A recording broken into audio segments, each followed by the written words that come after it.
Boa noite, a paz a todos, amém? É, Espero que Deus tenha aí te abençoado essa semana que passou e que você tenha uma semana abençoadíssima nessa agora que adentra e tenho certeza que Deus é contigo, amém? Nessa noite, antes de entrarmos aqui na palavra, eu quero orar com você. Vamos nos apresentar a Deus, amém? Pai, mais uma vez aqui diante da tua presença, Senhor, nesta noite eu quero te exaltar, te glorificar, dizer o quanto sou grato, Pai querido, por mais essa oportunidade que o Senhor tem me dado de estar na tua presença. Obrigado, Senhor, pelo meu lar, obrigado, Pai querido, pelos meus filhos, pelo alimento. Obrigado, Senhor, por ter nos dado a oportunidade de estarmos preparando a igreja para a volta dos cultos presencial, Pai querido. Que o Senhor continue nos guardando, nos protegendo, nos dando visões espirituais. Que o Senhor continue, Pai, a falar conosco, como o Senhor tem falado em todos os cultos, Pai querido. Que nós possamos estarmos sempre com os nossos ouvidos espirituais abertos, Pai amado, para a tua palavra, Pai querido, que os nossos olhos estejam sempre fixados no Senhor, Pai amado, que a única direção dos nossos olhos seja o Senhor, Pai querido. Abençoa, Senhor, nesta noite essa irmã, esse irmão que está aí, aqui juntamente conosco neste culto online, Pai amado, que nós possamos cada dia mais crescer diante da tua palavra. Abençoa, Pai querido, todos os obreiros deste ministério, abençoa cada membro, Pai amado. Eu sei que o Senhor é o Deus que conhece tudo, o Senhor é o Deus que sabe de tudo, Pai querido, então eu já oro por aqueles que irão chegar até o ministério, Pai amado, que o Senhor possa também derramar da tua unção, da tua graça sobre nós, Pai querido. Nós te louvamos porque sabemos que o Senhor tem nos guardado, o Senhor tem nos protegido, Pai querido, e eu só tenho a agradecer a Ti, Senhor, que nesta noite eu só possa me usar como um canal de bênção, Pai querido, para este lar que se encontra aí agitado, para essa família que se encontra agitada, Pai querido, que o Senhor possa, Senhor, trazer calmaria para estes lares nesta noite. Crendo assim, Senhor, te louvo e te agradeço. Em nome do Pai, do Filho e do Espírito Santo. Amém e amém. Glória a Deus, né?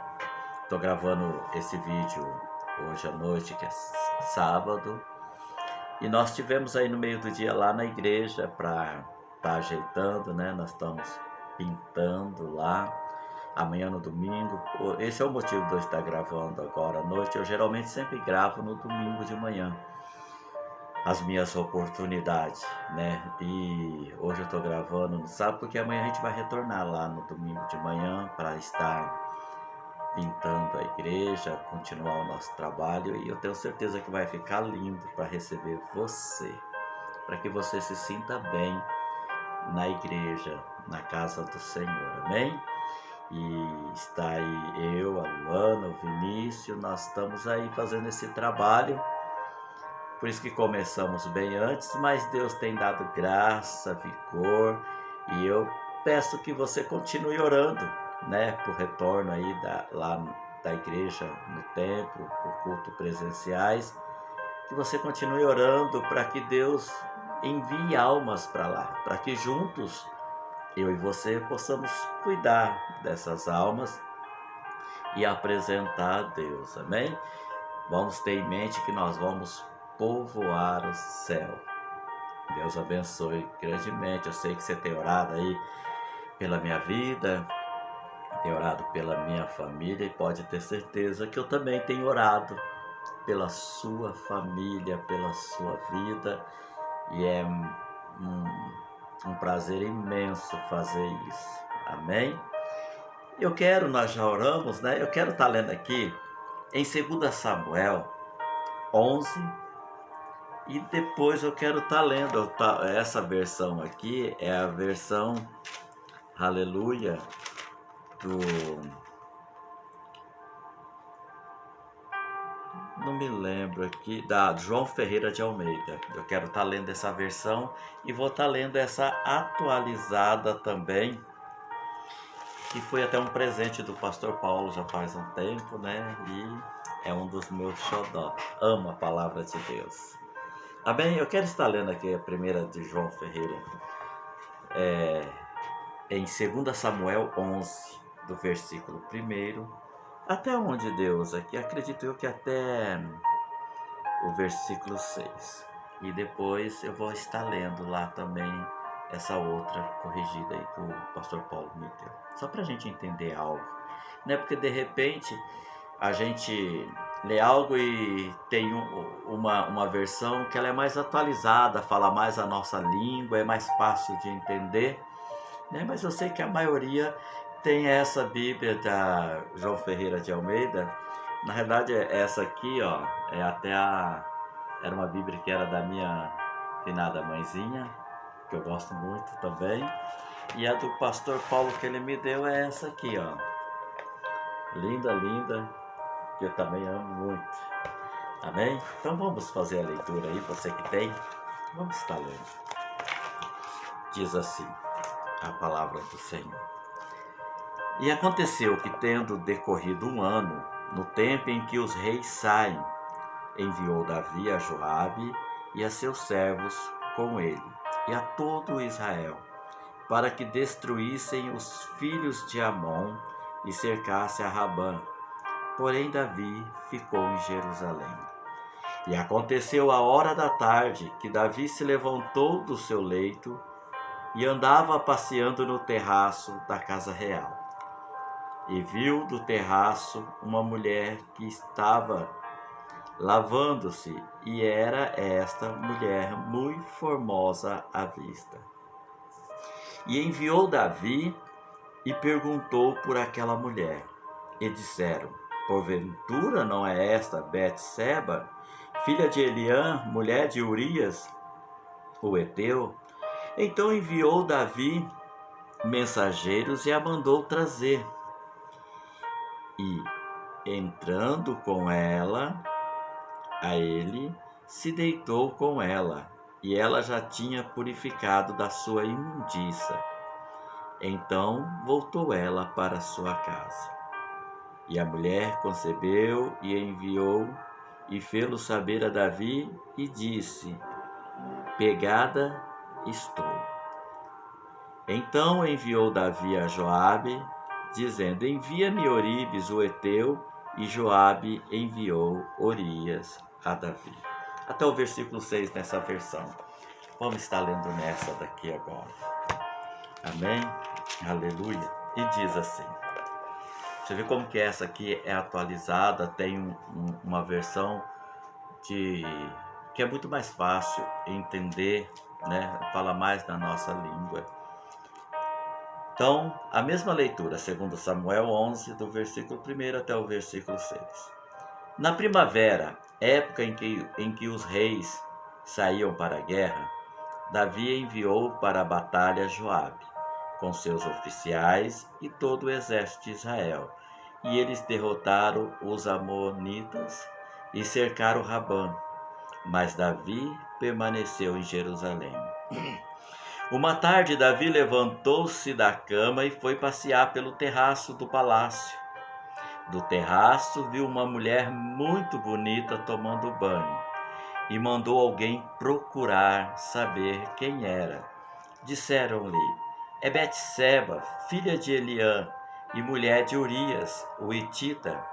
Davi mandou que a trouxeram e se deitou com ela, que havia acabado de se purificar da impureza da sua menstruação. Depois voltou para casa. A mulher engravidou e mandou um recado a Davi dizendo que estava grávida. O 6. Em face disso, Davi mandou essa mensagem a Joabe: envie-me Urias, o hitita. E Joabe o enviou. Quando Urias chegou, Davi perguntou-lhe como estavam Joabe e os soldados e como estava indo a guerra. Amém? Até aqui. Glória a Deus. Uma passagem bem conhecida, mas que nos traz grande ensinamento para os dias de hoje.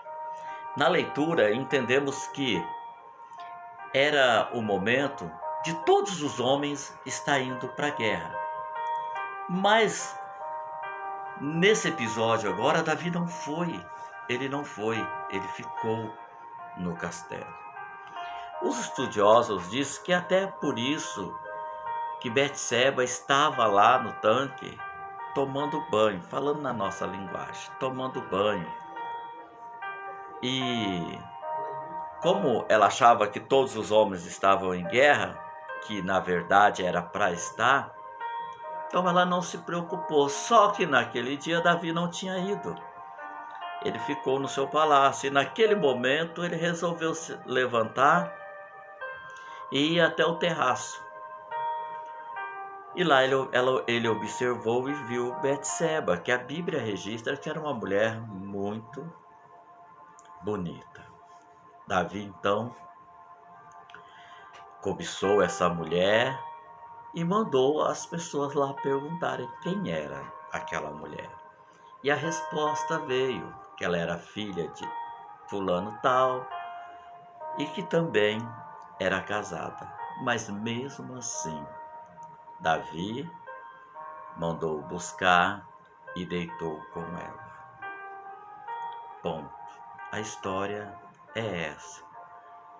Mas se nós pararmos para analisar a consequência depois, isso fica para uma outra pregação.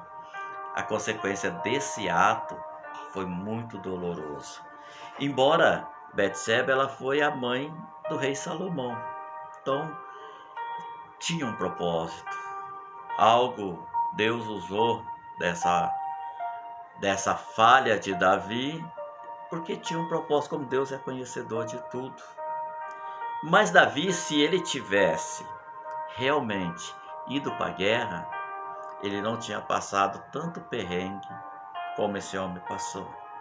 Lá no Salmo 51, depois quando você tiver um tempo, Davi escreveu aquele salmo num período muito difícil da vida dele, o qual ele até clamou: Senhor, não retire de mim o teu espírito, porque é o que acontece quando nós pecamos, quando nós agimos com a nossa vontade mesmo, quando nós agimos sem direção de Deus.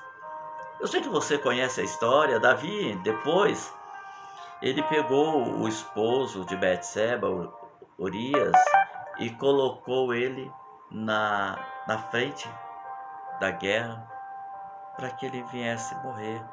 Ele programou isso para poder ficar com Betseba. Muitas vezes a gente não percebe e a gente cai em ciladas porque a gente não vigia ou porque a gente não faz o certo, né? Se desde o início Davi tivesse ido para a guerra, como eu já disse, essa história não tinha acontecido. E era para estar lá. Mas chega uma hora que a soberba, a vaidade, as coisas acabam tomando conta daquele que serve a Deus, daquele que é temente a Deus, porque venha cá e venhamos, Davi era um homem temente a Deus, um homem o qual as suas batalhas ele era vitorioso porque ele temia a Deus, ele agia conforme os princípios de Deus, como ele era instruído para agir segundo a vontade de Deus. Mas nesse episódio, ele deixou a desejar. Como eu já disse, não indo para a batalha junto com os outros reis, que era para ele estar indo. Ele mandou Joabe e ficou no castelo descansando.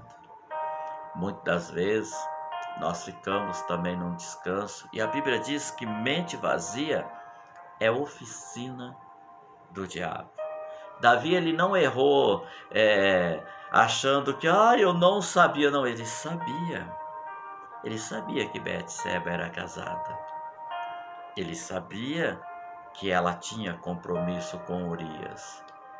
E muitas vezes nós caímos em pecado sabendo que estamos caindo. Nós agimos de forma errada, sabendo que está agindo de forma errada, irmãos. E isso gera uma consequência muito dolorosa para qualquer cristão. Porque nós somos alertados, nós somos avisados que o que fazemos, quando não é da vontade de Deus, ninguém faz nada enganado. Muitas vezes nós achamos que podemos encobrir do homem, e isso é verdade. Muitas vezes tem coisas que a gente faz e que o homem jamais vai saber, mas de Deus não tem como esconder.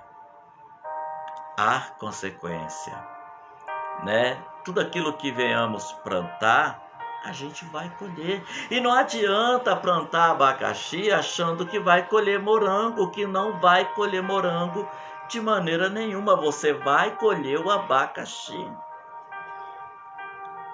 Por isso que precisamos constantemente vigiar, constantemente não deixar se levar, muitas das vezes, pela vontade da carne, pelo desejo da carne, porque aí nós vamos cair.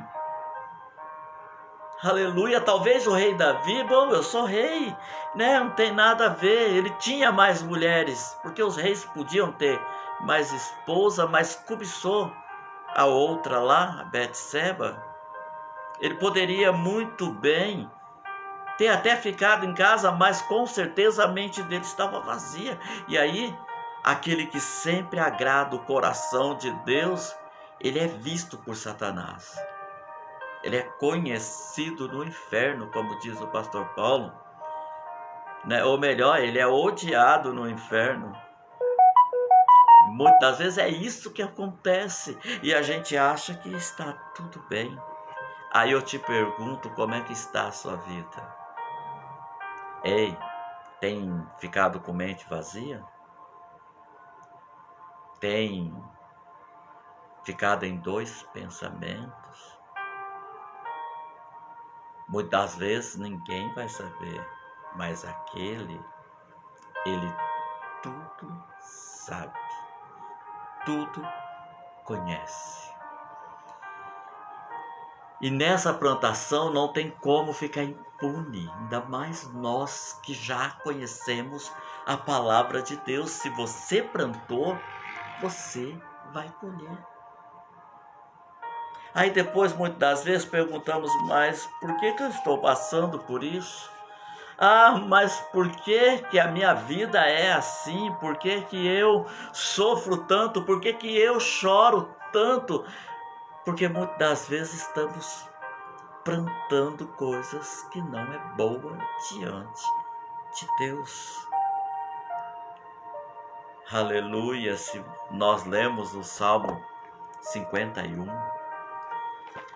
nós conseguimos imaginar o que Davi passou para chegar até esse Salmo 51, até ele escrever esse Salmo 51. É lindo de ler, mas difícil de viver. Se a gente parar um pouco, a gente vai falar, meu Deus, que situação contrária. E muitas das vezes eu conheço pessoas que estão vivendo situações difíceis neste momento. O bom é que nós temos um Deus rico em misericórdia. E a misericórdia do Senhor, ela se renova a cada dia sobre a minha vida e sobre a sua vida. Por isso que nós devemos parar um pouco e analisar tudo que está em nossa volta, tudo que tem nos cercados.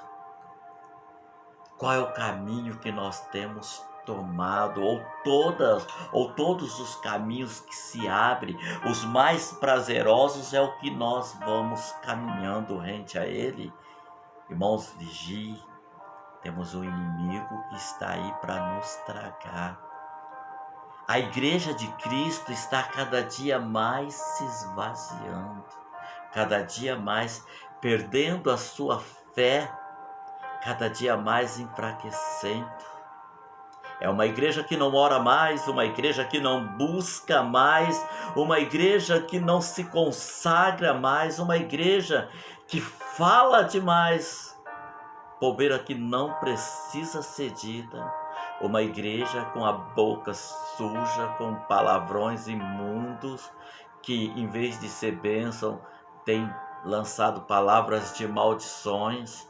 Uma igreja que não se importa com o seu espiritual, que não se importa com as suas vestes, e o noivo vem aí para buscar. E nós estamos vivendo tempos difíceis, irmãos, que a igreja, a tendência é cada vez mais esfriar. Você ouve dizer que tem pessoas buscando dons espirituais? Você ouve dizer que tem pessoas em campanha, em monte? Ah, pastor, nós estamos em pandemia sim, mas tem pessoas em oração à noite, orando para o próximo? Tem pessoas que estão perdendo tempo orando para o próximo, procurando ter uma palavra amiga ou não. Muitas das vezes, irmão, nós só estamos querendo bênção. E quem não quer, né? Quem não quer bênção? Mas muitas das vezes esquecemos que as bênçãos é tudo para satisfazer isso aqui, ó, o carnal. E aí o espiritual? Quantas pessoas estão sofrendo? Quantas pessoas estão morrendo na fé? Eu e você muitas das vezes parado, estacionado. Eu e você muitas das vezes ingrato a Deus com tudo aquilo que Ele ainda tem nos dado. Porque, como eu disse, a misericórdia do Senhor é a causa de não sermos consumidos. E ela se renova a cada dia nas nossas vidas. Ou nós vamos esperar chegar num estado de calamidade para chegar aqui como Davi chegou, que a primeira palavra dele no versículo 1 do Salmo 51 é: tem misericórdia de mim, ó Deus, por teu amor, por tua grande compaixão, apaga as minhas transgressões. Ah, irmãos, eu conheço um Deus que Ele pode apagar todas as transgressões, mas também conheço um Deus que te dá a linha quando você quer. Eu conheço Deus que também diz: filho, é isso? Eu estou te avisando que não, o caminho é para a direita, mas você quer ir para a esquerda? Vai, é o livre-arbítrio. É aquilo que você quer, então toma. Ele não tem como, não somos robô para dizer, ele falar: não, agora você não vai, você não. Ei, tem que ser de espontânea vontade. Nós temos que perceber o pecado, o mal, quando ele se apresentar para nós, e isso quando ele se apresentar de forma bonita, porque chega um momento que o mal mostra suas caras. Eu vou te dizer, não é bonito. Chega num ponto, como Davi chegou aqui, a princípio foi prazeroso, no começo foi muito prazeroso. Talvez a gente está vivendo um momento em pecado que é prazeroso, mas vai chegar o dia o qual Satanás não vai, com o pecado, não vai te dar tanto prazer, mas não, vai começar a te causar dor, porque essa é a função do inimigo, é te fazer sofrer. Aleluia! Davi chega: Senhor, apaga as minhas transgressões. No 2 ele diz: lava-me de toda a minha culpa e purifica-me do meu pecado. Davi se sentia sujo.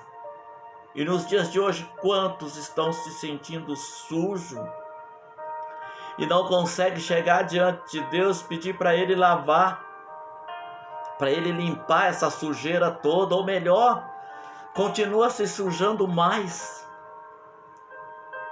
Aleluia! Precisamos mudar, precisamos ser diferente. Aqui Davi ele diz: pois eu mesmo reconheço as minhas transgressões e o meu pecado sempre me persegue. Ei, muitas vezes a gente vive isso. A única diferença é que nós mesmos não sabemos ou não reconhecemos as nossas transgressões. E precisamos chegar diante de Deus e dizer: Senhor, eu reconheço as minhas transgressões, eu sei que tenho feito errado. Quem é para perdoar, eu não tenho perdoado. Quem é para amar, eu tenho odiado e não amado.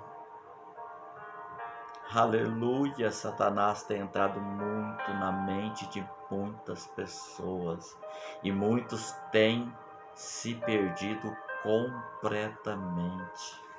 Eu fico muito triste quando eu vejo pessoas que servem a Deus chegar numa situação caótica, uma situação de muita pressão. E eu falo isso de pessoas que conhecem a Deus. E aí chegam a pensar tirar a própria vida. Acha que o escape é pedir para Deus ou tirar a própria vida, mas o escape é reconhecer como Davi reconheceu. Pai, se esses pensamentos estão na minha mente, é porque eu não tenho feito a coisa certa. Me ajuda, lava-me de todas as minhas transgressões. Purifica, Senhor, do meu pecado, porque não tenho sido fiel. E esse é o limite onde chegamos. Aleluia. E ele diz, olha, no 3, pois eu mesmo reconheço as minhas transgressões e o meu pecado sempre me persegue. O 4, só contra ti pequei e fiz o que tu reprovas, de modo que é justa a sua sentença. Davi, ele até reconheceu o que ele tinha passado, o que ele tinha feito lá com Betseba, que era justo aquilo. Aleluia. Quando nós muitas das vezes estamos passando por alguma situação e diz, mas por que Deus faz isso comigo? Muitas das vezes a gente até esquece a forma como age. Muitas das vezes a gente esquece que tem alimentado ódio no coração, rancor, raiva de pessoas que muitas das vezes a situação é até criada para que a gente ame, não odeie, ame. Muitos cristãos têm odiado pessoas. Como é que você vai entrar no céu se essa pessoa for também? Ei, olha o Espírito Santo falando com você. Aleluia. Davi, ele sabia que era justa a sentença de Deus. E ele continua dizendo, e tens razão em me condenar-me, e sei que sou pecador desde que nasci. Sim, desde que me concebeu minha mãe. Aleluia, é reconhecer diante de Deus que somos falhos, que não vigiamos muitas das vezes, que fazemos errado e achamos que estamos certo. Esse é o problema, nós que servimos a Deus. Muitas das vezes achamos que somos bons demais. Muitas das vezes achamos que estamos com a corda toda, que eu estou certo, eu sou a única pessoa, o dono da razão, mas nunca reconhece que realmente tem errado em algumas ações. E aí eu volto a dizer, é a nossa plantação. Não vamos deixar chegar num limite desse, irmãos, porque Davi, para chegar aqui, ele estava, como diz muito aí, no pó da rabiola, no final de linha. Ele estava rebentado. No fim de linha mesmo. E ele começa assim, Aleluia. Sei que desejas a verdade no íntimo e no coração. Me ensina a sabedoria. Ele reconhecia que Deus, ele deseja a verdade no íntimo do nosso coração. É como eu sempre ensino, que muitas das vezes a gente tem que ser sincero diante de Deus. Pai, eu errei. Confesso que errei e me ajuda. Senhor, eu continuo errando, mas não consigo por mim mesmo. Eu preciso da sua intervenção. Me ajuda, eu quero me limpar. Lava-me de toda a minha iniquidade. Aleluia, porque ninguém é perfeito, irmão. Ninguém aqui é super-homem. Aqui ninguém tem superpoder, não. Nós somos de carne e osso, vivemos as mesmas paixões dos irmãos da Bíblia. A única diferença é que precisamos reconhecer o nosso erro. Não errar mais. Não cair no mesmo erro duas vezes. E se cair, entra a palavra de Deus, onde diz que a misericórdia dele é a causa de não sermos consumidos e se renova a cada dia. Aí Davi, ele começa aqui a pedir para Deus: purifica-me como isopor e ficarei puro. Lava-me, mais branco do que a neve serei. Faz-me ouvir de novo júbilos e alegria. Quem cai num estado desse, irmãos, perde a alegria de viver. Não tem alegria em fazer mais nada. E quantas pessoas você conhece que já perdeu a alegria de viver? Quantas pessoas que não têm mais a paz, a tranquilidade que tinha? Aleluia, ele continua dizendo: e os ossos que esmagaste exultarão. Esconde o rosto dos meus pecados e apaga todas as minhas transgressões. Davi aqui, ele pede para Deus: cria em mim, cria em mim um coração puro, ó Deus, e renova dentro de mim um espírito estável, um espírito centrado, um espírito que vai saber definir, não vai mais se cair nos laços do inimigo, principalmente com coisas carnais. O verdadeiro cristão não se preocupa com as coisas carnais de jeito nenhum. Davi, ele tinha uma preocupação tão grande que ele diz: não me expulse da tua presença, nem tire de mim o teu Espírito Santo. Ei, se você acha que está difícil,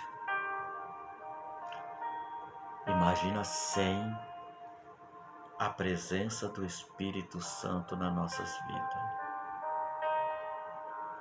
A nossa situação contrária, ela pode ser mudada quando nós venhamos reconhecer o nosso erro, a nossa falha. Quando nós venhamos chegar diante de Deus e deixar transparente aquilo que Ele já sabe, mas tem que vir de mim e tem que vir de você. Essa atitude não é o irmão que tem que fazer, ou a irmã, somos eu e você que precisamos agir desta maneira. Não vamos perder a alegria da salvação, a alegria de saber que mesmo estando difícil, existe um lugar reservado para nós, que nos espera na eternidade. É isso que nós devemos focar. Não vamos nos prender em nada deste mundo, não vamos nos prender em nada que vai nos tirar da presença de Deus. Nós precisamos, irmão, nós precisamos mudar a nossa conduta diante de Deus. Talvez nessa noite você entenda que talvez esteja passando por algum perrengue, e muitas das vezes não é porque Deus não gosta de você, é porque muitas das vezes estamos colhendo aquilo que plantou.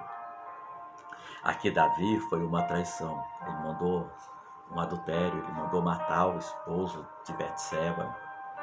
Ele criou situações, mas muitas vezes para nós chegarmos como ele chegou aqui, no momento em que ele escreveu o Salmo 51, a gente não precisa passar por um adultério.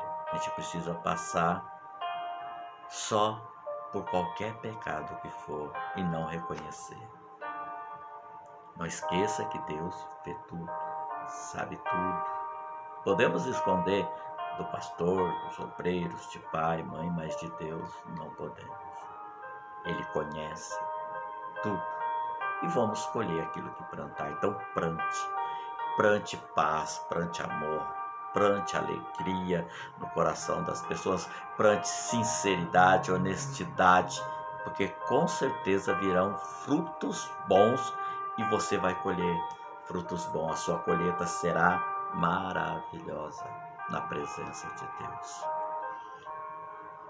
É momento de você parar e refletir no que você está fazendo, no que você está plantando, qual é a sua atitude.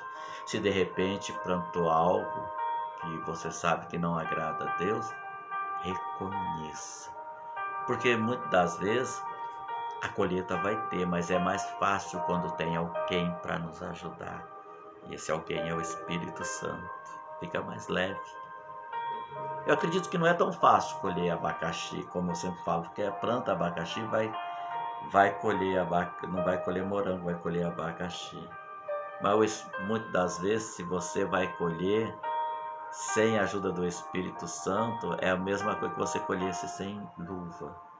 Você sabe que abacaxi machuca, mas com o Espírito Santo reconhecendo, ele pode te fornecer essa luva, o material certo, para você não sofrer tanto. Amém? Que Deus te abençoe. Em breve estaremos lá no templo. Eu não vejo a hora, irmãos. Estou numa alegria que Deus sabe a minha alegria, né? Não sei se a irmã Sueli deve ter percebido, porque com certeza ela deu o culto, eu estou com o presente dela. Ó. Amei, viu? No dia da inauguração eu vou também com ela. Amei seu presente. Deus abençoe grandemente a vida de todos. Amém? Feche os seus olhos, vamos orar. Pai, obrigado pela tua palavra, Senhor. Obrigado, Senhor, por falar comigo, por falar, Senhor, com a tua igreja. Que os corações, Pai amado, de todos estejam preparados para ouvir a tua palavra. Que ela possa, Senhor, como uma semente, entrar em cada coração nesta noite, ter entrado em cada coração. Que ela comece a germinar, Senhor. E eu creio que em breve colheremos fruto dessa mensagem, pois o Senhor é o Deus Todo-Poderoso, é o Deus que nos dá a alegria de estar na Tua presença, é o Deus que nos dá paz de estar na Tua presença. Nos ajuda, Senhor, ajude a Tua igreja, ajuda, Senhor, essa irmã, esse irmão, Pai querido, que em algumas situações se encontra muito triste, traz alegria ao coração dessa irmã, desse irmão, porque sabemos que o melhor nos espera. Continue conosco, nos dê uma semana abençoada, derrama da Tua graça sobre as nossas vidas, fala conosco sempre, Pai querido. Crendo assim, eu te louvo e te agradeço. Em nome do Pai, do Filho e do Espírito Santo. Amém e amém. Feche os seus olhos, estenda suas mãos. Que o grande amor de Deus e a graça do nosso Senhor e Salvador Jesus Cristo e as doces e plena consolação do Espírito Santo esteja conosco, não somente hoje, mas para todos sempre. A Igreja de Cristo diz amém. Deixa o seu amém aí, que Deus te abençoe grandemente. Fique na paz do Senhor.